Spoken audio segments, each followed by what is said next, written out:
So guys रिकन temple घुमिसकेर हामी आयौँ जुरिक। जुरिक का एयरपोर्ट ना ट्रेन स्टेशन ना एयरपोर्ट जैसा है ना, कितना सुंदर। इसके अंदर बहुत सामान है।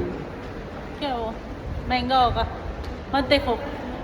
जुरिकको ट्रेन स्टेसनभित्र चाहिँ एउटा स्टोर रहेछ जहाँ चाहिँ धेरै सामानहरू पाउँदो रहेछ है। नपस महँगो छ भन्दाखेरि पनि डाडोङ चाहिँ पस्यो है, अन्त उसको पछि पछि म पनि पसेँ। अन्त यहाँनिर सामानहरू धेरै थियो है। मलाई यो टुङटुङे चाहिँ मन परेको थियो। 90 फ्र्याङ्कहरू रहेछ टुङटुङेको दाम है। अन्त यो भित्र हेर्दा त मलाई त हुन्छ नि सिलगढीमा भैयाहरूको दोकानहरू जस्तो लागेको नि, खाच्रा पिच्री सबै रहेछ। महँगो पनि धेरै नै महँगो रहेछ है। तर पनि हामीले खोज्नु थाल्यौँ केहरू। गाइस यो दोकानमा चाहिँ के पाउँदो रहेछ, मजा आउँदो रहेछ हेर्नु यस्तो खच्रे पच्रे दोकानमा। के त्यो दोकान चाहिँ यो थियो होइन। अन्त सिलगढीमा खिच्रे पिच्रे दोकानमा पसेको जस्तो लाग्यो नि गाइस। आमा के चाहिँ थियो, तर कि महँगाई होइन तर it was expensive right. Train स्टेसनबाट निक्लेर चाहिँ डाडोङले त्यहाँ छेउमा एउटा पार्क छ, त्यहाँ लाफिङ पाउँछ। हामी त्यहाँ गएर लाफिङ खाने भनेर भनेको थियो र हामी त्यहाँ जाँदैछ।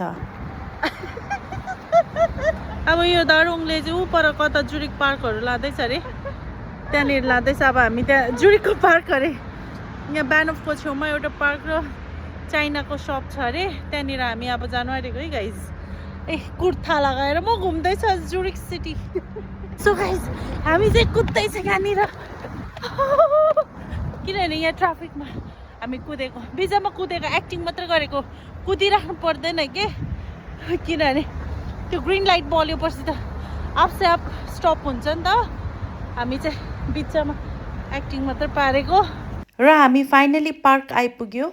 यो पार्क चाहिँ ट्रेन स्टेसनकै छेउमा रहेछ है। अन्त यहाँ आइपुग्दा त आम्मामामाम हामी त म त उतैतिर छु जस्तो लाग्यो नि। इन्डियामा छु जस्तो लाग्यो। यहाँनिर चाहिँ सबैजना टिबेटनहरू हुनुहुँदो रहेछ है। एकजनाले चाहिँ लाफिङ बेचिराख्नु भएको थियो है, अर्कोपट्टि चिया बेचिराख्नु भएको थियो। एक प्रकारको यहाँनिर हुन्छ नि रमाइलो लागेको नि मलाई चाहिँ। दाडोङ चाहिँ त्यहाँ बसेर लाफिङ अर्डर गर्नु थाल्यो। म चाहिँ वरिपरि यताउता हेर्दै थिएँ। अन्त उहाँ अङ्कल हुनुहुँदो रहेछ, उहाँ चाहिँ सिक्किममा हुर्केको हुनुहुँदो रहेछ। नमस्ते सबै दार्जिलिङमा बसेको मान्छेहरूलाई, दाइ दिदीहरू सबैले म आउने है अहिले 2-3 महिना पछाडि दार्जिलिङ आउने। मैले चाहिँ त्यहाँ छेउमा एकजना दाजुले चाहिँ चिया बेच्नु हुँदै थियो। अन्त मैले चाहिँ उसकोमा चिया अर्डर गरेँ, नुनको चिया है, टिबेटन टी। गाइज म स्विजरल्यान्डको जुरिकमा आएर टिबेटन टी खाँदैछु यसरी। दाजु चिया दामी रहेछ, यो T is very nice. Thank you. So guys यहाँनिर चाहिँ एउटा लाफिङको दाम रहेछ 6 फ्र्याङ्क, अनि चियाको दाम चाहिँ रहेछ 2 फ्र्याङ्क। तो पिरो कितना पिरो था, पिरो बहुत है, बहुत पिरो है गाइस। खाइसक्यो मैले। दाजु दाजु सिक्किमको दाजु बाई बाई भनिदिइराखेँ हो। अन्तखेरि अर्कोलाई चाहिँ दाजु तपाईँको चिया दामी रहेछ भनिदिइराखेँ। र गाइस यहाँनिर चाहिँ अब मजा आयो क्या, एकछिन भए पनि एकदमै हाम्रोतिर जस्तो फिल भयो।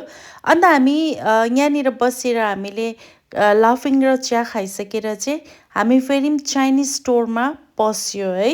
दाडोङको पछि पछि म चाहिँ हिँडेको छु। दाडोङलाई चाहिँ सनफ्लावरको सिड किन्नु थिएछ।